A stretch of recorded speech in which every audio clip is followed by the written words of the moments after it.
Olá, eu sou o professor Fabian Salum, da Fundação Dom Cabral. Eu lidero um projeto chamado Comunidade Prática em Modelo de Negócios, uma iniciativa criada em 2017, onde eu convidei alguns professores e pesquisadores a me ajudar a desenvolver projetos relacionados à geração de conhecimento e cocriação de conhecimento nas temáticas de modelagem de negócios, estratégias competitivas, impactos da transformação digital. E dentro desse contexto, em 2019, nós estamos inaugurando um novo ciclo de atividades, particularmente a Cycle Section, uma sessão de discussões com professores, convidados, pesquisadores, especialistas relacionados a temas de contexto empresarial, de contexto acadêmico, mas sempre buscando o que há de fronteira nesse conhecimento. Em particular, esta primeira sessão, temos como convidada a professora convidada Solange Mata Machado, que venha compartilhar conosco a temática das suas pesquisas, os principais conceitos de neurociência aplicados ao mundo corporativo. Ela compartilha conosco já alguns experimentos, ideias e principalmente projetos de trabalho em conjunto. E hoje ela estará conosco respondendo algumas perguntas de nós, professores e pesquisadores da Fundação Dom Cabral, vinculados ao Núcleo de Estratégia e Negócios Internacionais. Espero que você goste e acompanhe em breve novas sessões, novos Cycle Sections serão criados e contextualizados em temas sempre voltados ao que há de mais atual e de maior interesse por parte tanto do mundo corporativo quanto da academia. Muito obrigado, espero que gostem. Para dar início à nossa sessão de conversas e debates nesse assunto, você poderia elencar algumas iniciativas relacionadas à neurociência que podem favorecer a mudança de mindset dos funcionários no contexto da transformação digital? É uma pergunta interessante, porque, primeiro, deixa eu só esclarecer. Todo esse conhecimento que eu tenho feito, ele é fruto de uma pesquisa de pós-doutorado, no qual eu estou trazendo campos que não interagiam antes, que é o campo da medicina, dentro do campo das ciências sociais. E que eu tenho vivido na pele uma grande resistência dos médicos e do setor de saúde em nos apoiar em pesquisas que sejam aplicadas dentro do mundo corporativo. E isso foi verbalizado drasticamente, muito recentemente, num simpósio de neuroengenharia, no qual me sugeriram que eu deveria não mencionar que minha pesquisa estaria direcionada para o mundo corporativo, porque senão eu iria encontrar muitas resistências dos neurocientistas. E isso, de uma certa forma, me chocou, porque quanto mais a gente puder trazer esses conhecimentos da neurociência, que não são muitos e que todo dia estão sendo transformados, a gente vai ficar muito defasado em termos de conhecimento. Então, isso é só para contextualizar. E outra contextualização, eu sou professora convidada da Fundação e tenho trabalhado nessa parceria com muito prazer nesse último ano e meio. E para responder mais diretamente a sua pergunta, eu tenho pouco como a gente faz isso dentro da empresa. Eu tenho algumas pistas. E essas pistas estão muito direcionadas com procedimentos de inovação. Quanto mais as empresas estão aprendendo a inovar, trazendo times multifuncionais, trazendo inteligência que vem de fora, de jovens, que contribuem com a parte criativa no processo, quanto mais a empresa está trazendo a inovação aberta para dentro, a gente está vendo uma contribuição de mudança de mindset. Então, isso é a primeira parte. A segunda parte, quando a gente olha neurologicamente, tudo aquilo e todas as ferramentas, e ainda não são cientificamente comprovadas, que vão fazer com que a gente tenha consciência do nosso pensamento, isso vai aumentar a nossa capacidade de mudança de mindset. Então eu diria hoje que assim, se eu puder dar um como, o como é assim, as pessoas têm que ter consciência e atenção na forma que pensam. Como a gente vive essa dicotomia, essa pressão corporativa de ter que dar respostas rápidas e para ontem, eu diria que isso é um contraponto e é uma contradição no mundo corporativo, porque todas as vezes que você é impulsionado a levar uma solução inovadora para ontem, você praticamente já induziu as pessoas a usarem um mindset fixo. Então, isso é contraditório e é esse combo que a gente precisa, porque ao mesmo tempo que a velocidade aumenta, ao mesmo tempo as pessoas estão sendo impulsionadas a pensar com o pensamento de ontem. Então, como é que eu faço esse equilíbrio? Hoje a gente já tem cientificamente respostas do tipo mindfulness, que é você ter uma capacidade de estar presente, que significa estar focado e dar atenção àquilo que você está fazendo, aumenta a sua capacidade de pensamento crítico e de atenção. E a meditação, que já está enormemente comprovada, que vai aumentar áreas do nosso córtex ou aumentar a camada de mielina nos neurônios, e isso é extremamente produtivo e aumenta a nossa capacidade de aumentar a cognição. Ok?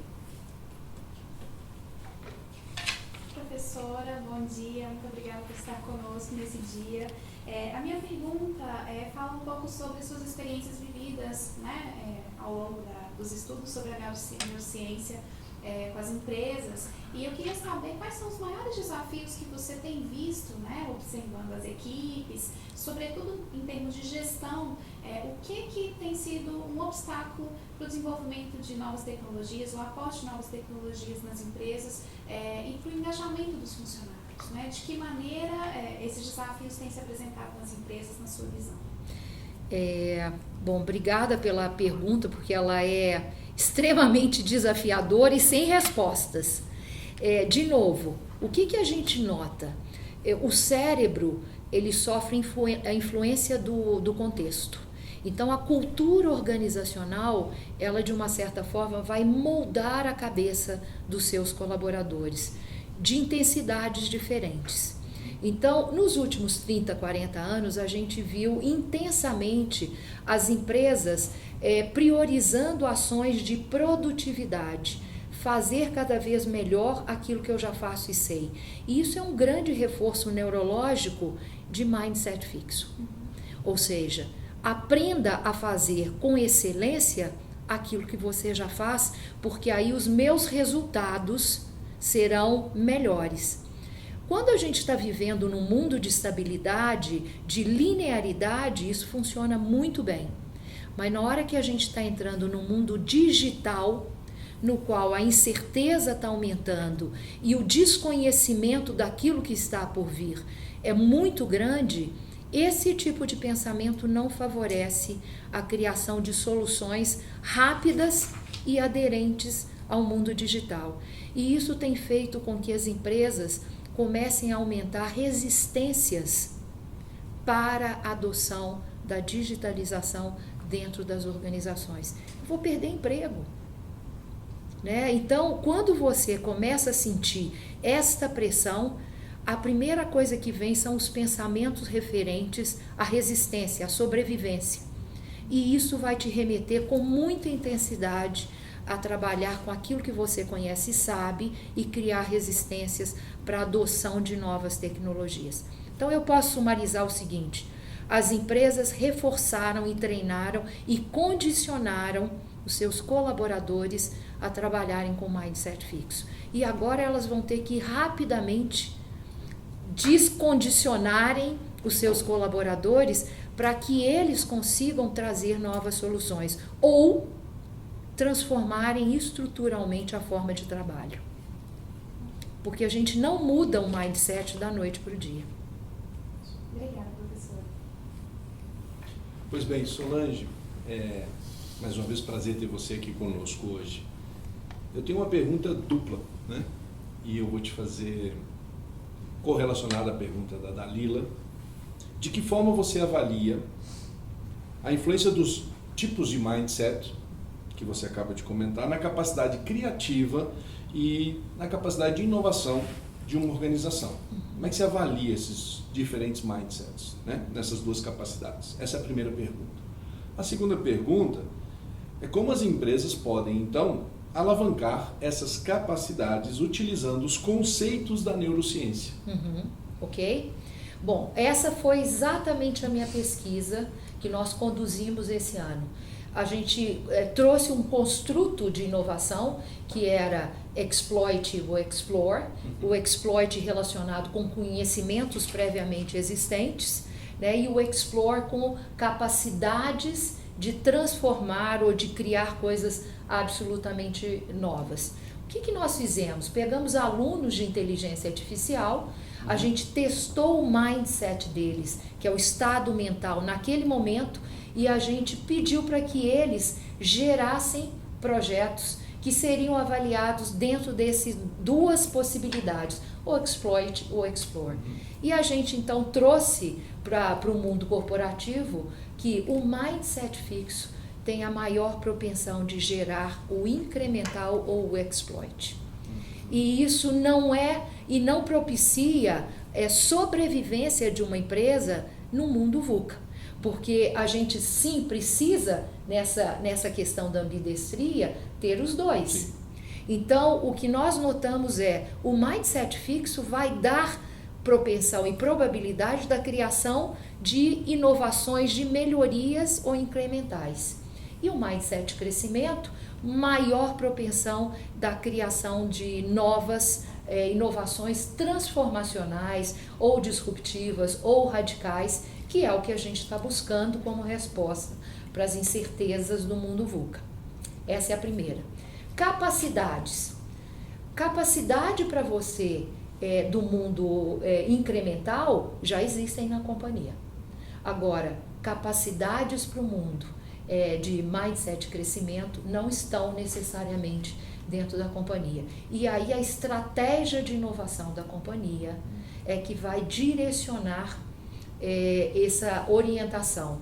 Eu tenho escutado das empresas uma pergunta que vem com muita frequência assim: então será que eu vou ter que mandar todo mundo embora e contratar gente nova? A minha resposta é, de uma maneira geral, sim, porque quem está dentro da empresa foi criado, treinado e condicionado para pensar no negócio atual. Se você tem um novo negócio no qual você vai ter muito mais competências novas do que competências atuais, você vai ter que ter um novo time. E aí é preferível que você tenha um novo time muito mais propício para criar um novo, com capacidades adequadas, e que venha eventualmente no time velho ou antigo ou do negócio atual para pedir emprestado as competências já existentes. Mas se você pegar esse time que precisa de novas competências, inseri-lo dentro da mesma cultura, você praticamente vai criar o mesmo condicionamento e vai perder essa capacidade de criar o novo. É o trade-off entre a empresa existente e a startup hoje. É isso aí. Muito em voga. É isso aí. Obrigado. Bom, Solange, dentro dessa lógica, quer dizer, eu tenho que trocar o time, eu tenho que trocar a cultura, mas eu não consigo fazer isso numa chave, num botão que eu aperto, né? Como é que as empresas vão, na prática, conseguir fazer a preparação para se transformar, para mudar o mindset dos seus executivos e do seu C-level? Eu acho que ela não vai ter que mudar rapidamente, porque a gente não consegue dividir o cérebro e falar, você pensa agora no modelo existente e você agora vai pensar no novo. Eu acho que a empresa tem sim que separar times. E hoje o que eu tenho visto, e o meu modelo de referência tem sido cada vez mais, é o modelo da Apple. Existe um time que é provavelmente um time que eu não sei empiricamente se eu poderia chamá-lo de mindset fixo ou de crescimento, mas com uma grande probabilidade de ser um time com grande flexibilidade mental e pensamento crítico para estar continuamente virando a chave. Vira a chave, para pensar na construção de novos modelos. O modelo incorporou, estruturou, tem que ter um time de desenvolvimento que já pode ter um mix de mindset fixo e mindset crescimento. Agora, esse time novo, ele deveria estar apartado ou ter autonomia desse modelo de negócio existente para poder ter condições de fazer toda uma parte exploratória, ter autonomia de gerar, experimentar, testar, independente do negócio atual. E esse negócio atual é fundamental que ele se mantenha, porque é a vaca leiteira que vai me possibilitar ter esses novos times trabalhando em novos negócios. Então é assim, eu necessariamente, o que eu preciso fazer com o time existente é começar a identificar nas pessoas que estão no modelo atual, quais que têm essa chave e essa flexibilidade de fazer essa transformação, que todos nós temos, só que alguns vão ter um pouco mais de resistência e outros menos. E quando a empresa começa a identificar quem são essas pessoas, elas podem ser deslocadas para esse time. Mas vão ter pessoas do time existente que não querem. E elas devem ser aproveitadas para o negócio atual. Mas desenvolver novo mindset é uma questão de escolha. Todos nós temos essa capacidade. Agora, o que a gente não tem é a consciência de qual é o esforço que eu preciso para fazer isso. Ok? Professora Solange, pensando nas suas pesquisas, que pistas você pode nos dar sobre o que o tomador de decisão ele pode fazer, tanto para estimular o mindset orientado para o crescimento, por um lado, e também reconhecer e evitar os vieses de julgamento do mindset fixo? Eu acho, Karina, que essa pergunta é assim excelente e ela está no cerne das nossas pesquisas e dos grandes questionamentos da neurociência. Porque a constituição neurológica do nosso cérebro, ela está fundamentada na inconsciência e não na consciência. Então, se eu pudesse sumarizar em uma frase o que esse executivo top level deveria ter, é consciência dos seus pensamentos. E o mais interessante, extremamente dicotômico, é que quanto mais confiante ele é na forma como ele pensa, maior a sua propensão de estar trabalhando com mindset fixo. Maior a sua propensão de estar enviesando os seus pensamentos. Porque a confiança num mundo extremamente mutável e incerto, que nós estamos enfrentando na maior parte das vezes pensamentos complexos, eu tenho que ter a consciência que eu não sei. Então, quando eu tenho a consciência que sei, eu estou trabalhando com pensamento, com mindset fixo. E aí vai entrar muito uma capacidade que a gente vai ter que começar a desenvolver, que é consciência dos meus pensamentos, aprender a trabalhar com metacognição, que é pensar do como eu estou pensando e como é que os outros poderiam pensar, para inclusive você começar a entender mudanças de comportamento em universos que você não está presente e que não é o seu. Como é que você pode construir uma solução que vai ser disruptiva, que vai atingir um mercado que não é o seu, que é um mercado carente, que é um mercado que está na base, se você não vive e se você não tem uma metacognição de pensar da forma como eles pensam. E a gente está sempre criando soluções usando os meus pensamentos e a minha memória.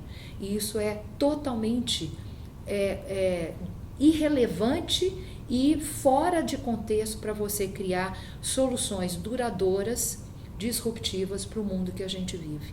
Então pensamento crítico, diminuir a confiança para poder desenviesar a forma como você pensa, aumentar a atenção nos seus pensamentos e a última sugestão aumenta o seu nível de meditação. porque a gente tem uma forma de pensamento muito rápida. Eu passo de memória de curto prazo ou respostas muito rápidas.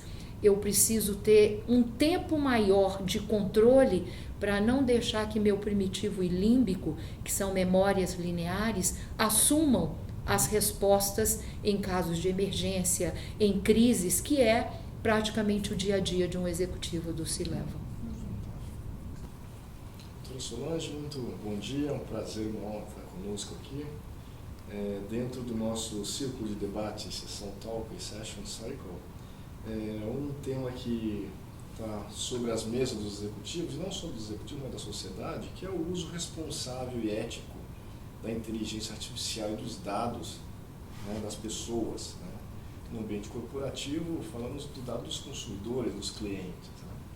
Né? Nesse tocante, gostaria da sua análise no aspecto comportamental de empresas que precisam continuar e têm a pressão do seu crescimento orgânico, né, de resultado, e como que as pessoas hoje podem balancear minimamente resultado, o uso ético e responsável daqueles dados que a eles se chegam, correto? E naturalmente conseguir trabalhar dentro de um ambiente minimamente equilibrado, porque isso tudo acaba influindo também no estado de equilíbrio do indivíduo que precisa tomar uma decisão rápida dentro desse mundo que viaja na velocidade colossal, né? São 2,5 quintilhões de dados por dia produzidos, segundo a Forbes. Então essa pergunta vai em torno da ética e naturalmente do uso responsável dos dados e da inteligência artificial que acaba invadindo as nossas vidas, né? Eu não tenho exatamente uma resposta. Neurologicamente, a ética, ela faz parte dos pensamentos, o que a gente chama neurologicamente, dos pensamentos superiores do nosso cérebro. Ela está centrada no córtex pré-frontal. Então, ela está relacionada com a capacidade da gente pensar criticamente naquilo que a gente está fazendo. Você só vai acessar esse nível neurológico, que é a ética, quando a gente tem para fazer pensamentos superiores que envolvem concentração, abstração, e eles consomem um alto nível de energia, oxigênio. Então veja como é que, para a gente ter ética, o quanto que a gente tem que ter pensamento crítico. E que nós não estamos treinados a fazer isso. Então, a gente treinar, e isto vem de treinamentos, eu acho que lá da infância, porque tem uma parte da neurociência, não é a minha área principal, que toda a parte de humanitarismo, ética, a gente tem uma janela de oportunidade do cérebro, que ela vai mais ou menos de 9 anos de idade até os 17 anos. É quando essa parte do córtex pré-frontal está neurologicamente se consolidando. Então, esses aprendizados, quando são feitos nessa idade, eles se tornam crenças. Se não são feitos nessa idade, a gente vai ter um grande desafio para usar essa nossa parte neurológica. Então, eu acho que a grande parte da nossa ética, e aí eu vou entrar também com uma outra área, que também não é cientificamente comprovada, porque está no início, a epigenética, a influência do ambiente externo e da nossa alimentação na mudança do DNA das pessoas. Veja bem, nós convivemos na formação até do Brasil com um contexto de corrupção que vem lá da nossa colonização. Isso está no nosso DNA. Se não houver uma mudança muito grande das crenças que já foram implantadas no nosso DNA, para uma mudança de crença na criação dos valores dessa nova geração, a gente não vai ter capacidade ética de usar essa parte do nosso cérebro, porque são pensamentos superiores, vão envolver pensamento crítico, vão requerer um enorme esforço de oxigênio de pensamento para a gente poder usar essa capacidade que a gente tem. Bem, chegamos ao fim da primeira Circle Session, uma sessão de debates com um convidado que vem nos prestigiar e contribuir gentilmente com conhecimentos novos para as nossas atividades como professores, pesquisadores dentro da Fundação Dom Cabral. Queria agradecer uma vez mais, muitíssimo obrigado, professora Solange, pela parceria e por estar aqui conosco no dia de hoje.